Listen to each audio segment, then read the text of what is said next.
बिस्मिल्लाहिर्रहमानिर्रहीम। अस्सलाम वालेकुम नाज़रीन, आप यूट्यूब चैनल देख रहे हैं। मैं इमरान खान हूँ। पूरे पाकिस्तान में ही रोला पड़ा हुआ है, सोशल मीडिया के ऊपर, पाकिस्तान के मीडिया के ऊपर हर तरफ तजिया हो रहा है। हर बंदा बता रहा है पाकिस्तान तहरीक इंसाफ के कारकुन उन्होंने रोला डाला हुआ है। PMLN जो है उनको मुसीबत पड़ी हुई है। लोग एक दूसरे को फोन कर करके पूछ रहे हैं कि जनाब बनेगा की। और मामला ये कहा जा रहा है कि जनाब इमरान खान साहब को अस्पताल में शिफ्ट किया जाए। ये मुतालबा पाकिस्तान तहरीक इंसाफ का है, इमरान खान साहब की फैमिली का, और जायज मुतालबा है। साबिक वजीर आजम है, उनकी आंख के अंदर एक सीरियस इशू चल रहा है और उसकी वजह से उन्हें एक मरतबा खुफिया तौर पे अस्पताल लाया भी गया। देखिए, ये बहुत सारे लोग ना अलग अलग तरह की बातें कर रहे हैं। खबर किसी के पास नहीं है।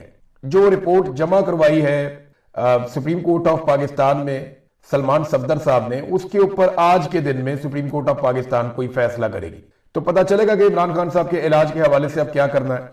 लेकिन हुकूमत के ऊपर ना दबाव बहुत शदीद है। ये दबाव हुकूमत के ऊपर क्यों है और क्या वाकई कोई डील होने जा रही है? सबसे ज्यादा सवाल ये किया जाए डील होने जा रही है, तो इसका मैं आपको ना बड़ा क्लियर जवाब अभी दूंगा।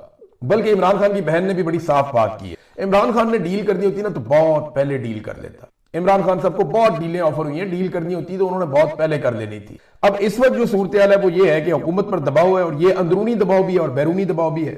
नंबर एक तो दहशतगर्दी काबू में ही नहीं आ रही। गुज़िश्ता 2 हफ्तों में जो कुछ पाकिस्तान में हुआ उसकी वजह से जो पाकिस्तान का पूरा इंटेलिजेंस का ऑपरेटर्स है वो हिलकर रह गया है। वो परेशान है कि ये पाकिस्तान के अंदर जिस किस्म की दहशतगर्दी हो रही है ये एक नाकामी है। और पहली मरतबा पाकिस्तान की इंटेलिजेंस एजेंसियों के ऊपर बराह रास्त इल्जाम लग रहे हैं कि वो मुकम्मल तौर पर नाकाम हुई है, और वजीर दाखिला को खुद आकर सफाई देनी पड़ी। बाकी लोग सफाइयां दे रहे हैं। ऑफ द रिकॉर्ड मुलाकातें भी की जा रही हैं।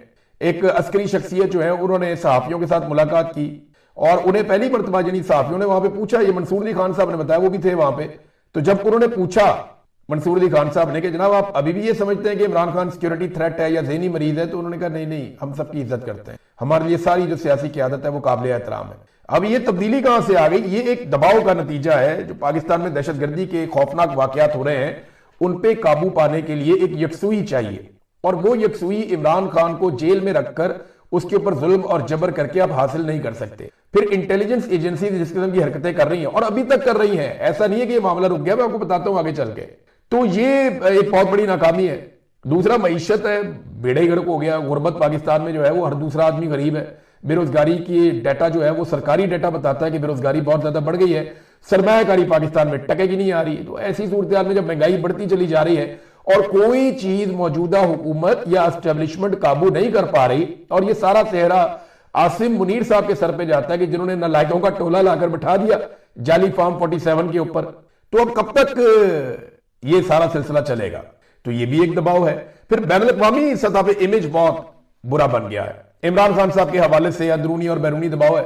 अब जो भी पाकिस्तान से बात करता है इमरान खान की बात तो आती है, क्योंकि सब जानते हैं कि इमरान खान जो है वो पाकिस्तान का असल हुक्मरान है। ये तो इन्होंने जाली हुकूमत बनाई हुई है, और सब ये जानते हैं कि कल इमरान खान ने हुकूमत में भी आ जाना है। और जिस किस्म की उनके साथ हरकतें की जा रही हैं इनके ऊपर आलमी सतह पे पूछा भी जाता है। अब एक इंतहाई गैर मकबूल फैसले की तरफ भी ये हुक्मरान जा रहे हैं, ये रजीम जा रहा है आसिम मुनीर साहब की क़यादत में, जिसको मैं बोर्ड ऑफ पीस वाला फैसला कहता हूं। कि बोर्ड ऑफ पीस वाला फैसला जो है वो पाकिस्तानियों का फैसला नहीं है, वो आसिम मुनीर साहब का जाती फैसला है जो उन्होंने सियासतदानों से जबरदस्ती करवा दिया है। और अब वो जाली सर्वे करवाने के बाद पाकिस्तान की फौज को गजा भिजवाना चाहते हैं, क्योंकि हमने जितने भी सर्वे करवाए हैं उनके अंदर नतीजा कुछ और निकला है। पाकिस्तान में आप सर्वे करवा कर देख ले, कोई भी आजादाना सर्वे आप जब भी पाकिस्तान में करवाएंगे तो पाकिस्तानी कभी भी गजा में फौज भेजने के हक में नहीं होंगे। लेकिन ये आसिम मुनीर साहब की जाती ख्वाहिश है बोर्ड ऑफ पीस वाली और गजा में फौज भेजने वाली, और ये इंतहाई गैर मकबूल फैसले जिनके साथ पाकिस्तानी खड़े नहीं होते, लेकिन जाली सर्वे करवा के उनको ये काम करना है, क्योंकि उन्होंने डोनाल्ड ट्रंप साहब को जो है वो यकीन दहानियां करवाई हुई है और ट्रंप साहब ने इनकी गेम उठाई हुई है और इनसे अपना काम निकलवा रहे हैं। अब इमरान खान साहब की आंख के अंदर एक तकलीफ है, उसकी वजह से उन्हें एक इंजेक्शन लगाया गया। इमरान खान साहब ये अच्छी तरह जानते हैं कि 4 हफ्ते के बाद उनको दूसरा इंजेक्शन लगेगा और फिर 4 हफ्ते के बाद उनको एक और इंजेक्शन लगेगा, और ये इंजेक्शन लगाने पड़ेंगे, क्योंकि जब पहला इंजेक्शन लगाते हैं तो उसके बाद एक सर्टेन टाइम पीरियड होता है 4 हफ्ते का, फिर आपको दूसरा, फिर आपको तीसरा इंजेक्शन लगाना पड़ता है। यही बातें रिपोर्ट हुई है ना इससे पहले जितने लोगों ने रिपोर्ट की है। अब दूसरे इंजेक्शन के लिए अगर इमरान खान साहब मना कर देते हैं तो फिर क्या ऑप्शन है इनके पास? पहला तो लग गया, अब तो सारी दुनिया को भी पता है, अब मामला खुल भी गया, आलमी अखबारात में भी छप गया, हर तरफ दुनिया में रोला पड़ गया, अक़वाम मुत्तहिदा तक बात चली गई, लेटर भी आना शुरू हो गए, वफद भी आकर मिल गया। अब ऐसी सूरत हाल में इमरान खान साहब अगर ये कहते हैं कि मैं नहीं लगवाता इंजेक्शन दूसरा जब तक मेरी फैमिली और डॉक्टर नहीं बुलाए जाते, ये भी एक बड़ा सीरियस इशू है और इससे एक दबाव बनेगा। इमरान खान साहब यकीनन यानी बहुत इम्कान है कि वो अपने जाती जो मुआलिजीन है उन्हें और अपनी फैमिली को वो ये कहें कि उनको बुलाया जाए ताकि मैं अपनी आंख के अंदर ये दूसरा इंजेक्शन भी लगवाऊं। फिर एस्टेब्लिशमेंट और हुकूमती इत्तेहाद की जो ख्वाहिश है ना, इसको आप एक बात तो ज़हन में रख लें। एक तो जिन लोगों को लगता है ना कि कोई डील शील होने जा रही है, वो अपनी थोड़ी सी तबीयत दुरुस्त कर लें और अपनी गलतफहमी दूर कर दें। इमरान खान ने कोई डील करनी नहीं है और ये निज़ाम इमरान खान के साथ डील करने का रिस्क लेगा नहीं। इमरान खान अपनी बात के ऊपर खड़े हुए हैं, कायम है। वो कहते नहीं मैं पीछे नहीं हटता, मैंने नवाज शरीफ नहीं बनना, मैंने जरदारी नहीं बनना। दूसरी तरफ जो पाकिस्तान की एस्टेब्लिशमेंट है, खासतौर पर आसिम मुनीर साहब, उनकी हालत यह है कि वो पहले से इस्तिस्ना लेकर बैठे हुए हैं। खौफ का आलम यह है तो वो इमरान खान को फेस नहीं कर सकते। और अगर देखें कोई डील हो रही होती तो इमरान खान और उनके लोग आज भी गिरफ्तार हैं, जेल के अंदर है। इमरान खान की बीवी जो है वो बेगुनाह जेल के अंदर है। मुकदमात इमरान खान साहब के और उनकी अहलिया के आज भी सुप्रीम कोर्ट के अंदर नहीं लग रहे। तशद्दुद की पॉलिसी जो है वो आज भी जारी है। इमरान खान का नाम लेने पर, उनकी तस्वीर दिखाने पर नेशनल मीडिया के अंदर पाबंदी है और ये आज भी है। आज भी पाकिस्तान तहरीक इंसाफ पंजाब में, सिंध में, बलूचिस्तान में या इस्लामाबाद में कोई जलसा नहीं कर सकती, आजाद कश्मीर में भी नहीं कर सकती, गिलगित बल्तिस्तान में भी नहीं कर सकती, यहां पे कोई पॉलिटिकल एक्टिविटी नहीं कर सकती। इमरान खान साहब की बहनें और बेटे आज भी उनसे मुलाकात के लिए कोशिशें कर रहे हैं। उधर वीजा नहीं दे रहे, इधर मुलाकात नहीं करने दे रहे। ये सारी चीजें आज के दिन तक हो रही है ना। ये तो मसला इमरान खान साहब की आंख का मामला है जिसपे सबको तशवीश है और होनी भी चाहिए। वो साबिक वजीर आजम है और अभी सबका फोकस इस बात के ऊपर होना चाहिए कि इमरान खान साहब को हॉस्पिटल से बाकायदा उनकी मर्जी का ट्रीटमेंट मिले, उनकी आंख ठीक हो जाए। ये जितना मर्जी प्रोपेगेंडा करें, देखें नवाज शरीफ साहब और एस्टेब्लिशमेंट को क्या चाहिए, उनको एक विजुअल चाहिए ना। उनको एक विजुअल चाहिए कि इमरान खान साहब अस्पताल के बेड पे लेटे हुए कोशिश करेंगे इस किस्म की गंदी हरकत करने की, या ये करने की कि इमरान खान साहब को जनाब अपने बनी कला भिजवा दिया, जैसे नवाज शरीफ चला गया था वैसे इमरान खान भी चला गया। इमरान खान ये नहीं होने देगा। ये जो कुछ बाकी ऑप्टिक्स मैंने आपको बताए, अभी पाकिस्तान तहरीक इंसाफ के 3 लोगों को ऐसे मारा है कि कोई जानवरों को नहीं मारता। ये उस लेवल का टॉर्चर किया गया जिस लेवल के टॉर्चर से हम लोग गुजरे थे। ये मैं देख रहा था, फहीम खान साहब साबिक एमएनए है, राजा आजर साहब है, अली जमान साहब है खैबर पख्तूनख्वा से, उनको तो बहुत ही मारा इन्होंने। इन लोगों ने कमीजें उतार के दिखाया, पूरे जिस्म नीलो नील हुए हुए हैं इनके, और इनको बकायदा 8 फरवरी के बाद मारा था। अभी तक इनकी बॉडीज के ऊपर निशान है, इतना शदीद इन्हें टॉर्चर किया गया। इन्होंने सहाफियों के सामने कमीजें और कपड़े उतार के दिखाया कि जनाब ये देखें हमारे साथ किस किस्म का सलूक किया गया है। पुलिस इनको उठाकर लेकर गई, पुलिस ने इनकी आंखों पे पट्टियां शटियां बांधी और कहा जी अफसरान आ रहे हैं। उसके बाद वो आगे नामालूम अफराद, उन्होंने आके टॉर्चर शुरू कर दिया। यही सबके साथ हुआ है। लेकिन ये तीनों जो हैं वो आफरीन है, जितने लोग पकड़े उन सब ने आकर कहा जी हम तो इमरान खान के साथ खड़े, हम तो पीछे नहीं हटते। तो ये जो सारी चीजें हो रही है, फिर ये क्या हो रहा है? लेकिन जो कुछ आसिम मुनीर साहब ने कर दिया है ना, वो इमरान खान साहब को इतने आराम से छोड़ने वाले नहीं है, ये हम सब जानते हैं। दबाव बहुत बढ़ गया है, ये दबाव काम भी कर सकता है। मैं फैसल वाडा को मैं सुन रहा था, वो बहुत गोल मोल बातें कर रहा था। मुझे फैसल वाडा को गौर से सुनने के बाद मैंने 2 दफा उसका वो क्लिप सुना, मुझे आइडिया हुआ कि फैसल वाडा के पास भी कोई इंफॉर्मेशन नहीं है कि होना क्या है, यह मामला किस तरफ जाएगा। फैसल वाडा भी अब ये गोंगलुओं से बट्टी झाड़ रहे, कभी इधर को जाते हैं कभी उधर को जाते हैं। ये जो सहाफी एस्टेब्लिशमेंट के कहने के ऊपर खबरें शबरें देते थे, वो टाउट्स जो ये कहते थे कि इमरान खान 2036 तक या 2040 तक जेल से बाहर नहीं आएगा, इमरान खान जेल के अंदर ही रहेगा, इस किस्म की बातें जो लोग करते थे, वो अब नया बयानिया ढूंढ रहे हैं। वो बेचारे बैकी बैकी बातें कर रहे हैं, बुखलाए हुए हैं, और अभी कुछ हुआ भी नहीं और बेचारों ने अपनी नई पोजीशन ढूंढना शुरू कर दिया कि हमने अब क्या करना है। क्योंकि इस वक्त किसी को कुछ पता ही नहीं है, किसी को कुछ बताया नहीं जा रहा, क्योंकि दबाव बहुत बढ़ता चला जा रहा है। उसे टैकल कैसे करना है? बॉल इमरान खान साहब के कोर्ट में है, गेम इमरान खान के हाथ में है। इमरान खान साहब अगर ये अड़ जाते हैं कि मैं भाई ये इंजेक्शन लगवाऊंगा, मेरी फैमिली को बुलाओ, बाकी लोगों को बुलाओ, अच्छा शरायत क्या है, इस पे आप आ जाए ना भाई। शरायत तो ये है कि इमरान खान साहब खामोश हो जाएं बड़े लंबे अरसे के लिए और मौजूदा जो सेटअप है उसको तस्लीम कर लें। क्या इमरान खान ने मौजूदा सेटअप को तस्लीम कर लिया? क्या इमरान खान साहब ने खामोशी इख्तियार कर ली? अगर तो इमरान खान साहब खामोशी इख्तियार करते तो उनकी बहनों को उनसे मिलवा दिया जाता, उनके बेटों की भी फोन पे बात करवा दी जाती कि भाई इमरान खान साहब ने मान लिया, खामोशी इख्तियार कर लिया, लिहाजा मुलाकातें करवा दो। भाई मुलाकातें ना करवाने का मतलब ही ये है ना कि इमरान खान साहब कॉम्प्रोमाइज नहीं कर रहे अपने बोलने के ऊपर। और ये बात तो सारे टाउट्स भी कहते हैं कि इमरान खान ने बोलना नहीं छोड़ना। तो एक तो ये बात आप कर लें क्लियर। दूसरी एक बड़ा भोंडे किस्म का एक मुतालबा था, जनाब माफी मांगे सच्चे दिल से। हद हो गई है, इधर पाकिस्तान में मार्शल लॉ लगा लगा के तुम लोगों ने मुल्क का बेड़ा गर्क कर दिया। 4 तो मार्शल लॉ डिक्टेटर है, बार बार हुकूमतें गिराई हैं, एक दफा भी माफी मांगी है?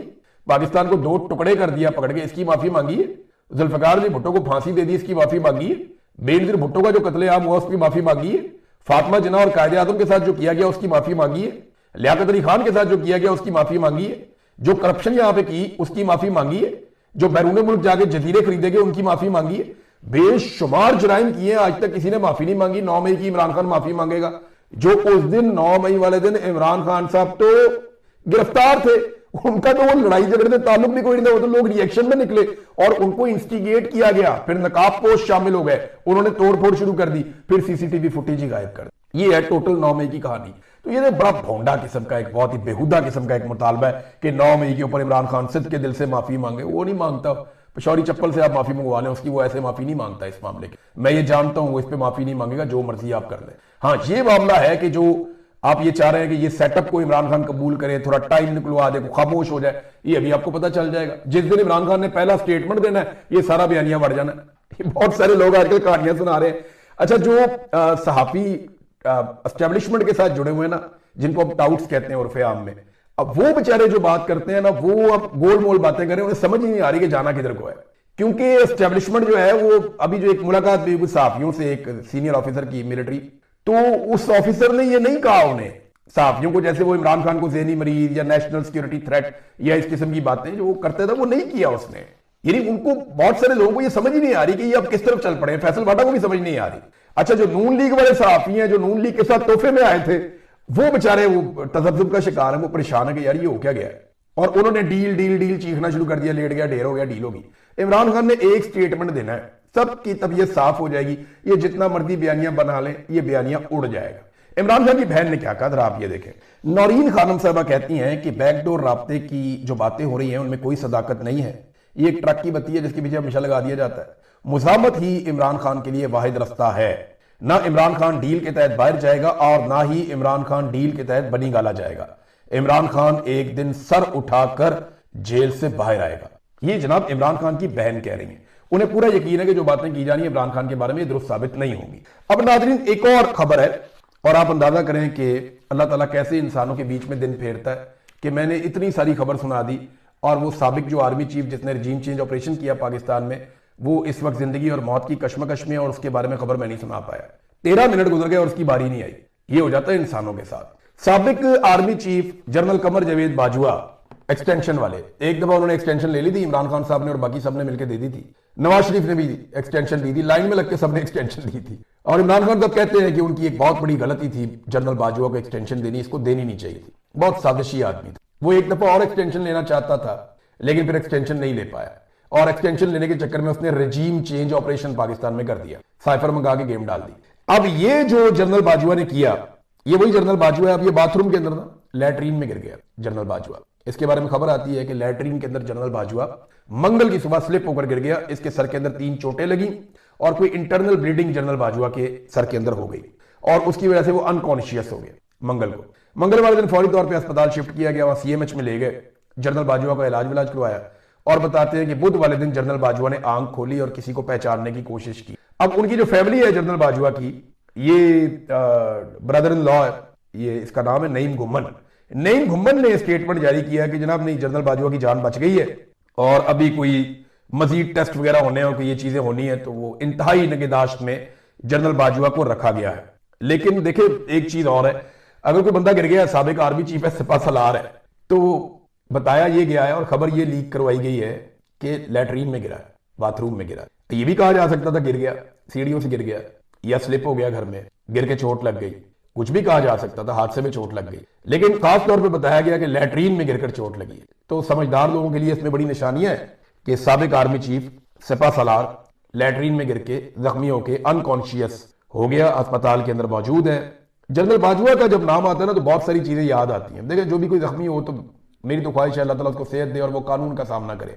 यानी मेरे साथ तो जुल्म भी किया, मुझे तो 19 मुकदमा जनरल बाजवा ने करवाए थे और एक के बाद एक मुकदमे में मुझे गिरफ्तार करते थे। ये एक से मैं बाइज्जत बरी होता था, दूसरे में गिरफ्तार कर देते। तो जनरल बाजवा ने मुझे कुट भी बुलवाई थी, तो मुझे तो बहुत गुस्सा होगा, लेकिन मैं फिर भी कहता हूं कि यार कानून के सामने आना चाहिए। इन जर्नैलों को जब तक कानून के कटहरे में नहीं खड़ा किया जाएगा ना, डिक्टेटरों को, जर्नैलों को, जिन्होंने जुल्म किया, जिन्होंने रजीम चेंज ऑपरेशन किए, तब तक पाकिस्तान ठीक नहीं होगा। मेरी ख्वाहिश तो यह है कि कानून का सामना करे, किसी दिन कानून इनको पकड़े, इनको कटहरे में लाया जाए, पूरी कौम को दिखाया जाए कि जनाब ये इंसाफ हो रहा है। ख्वाहिश तो मेरी ये है।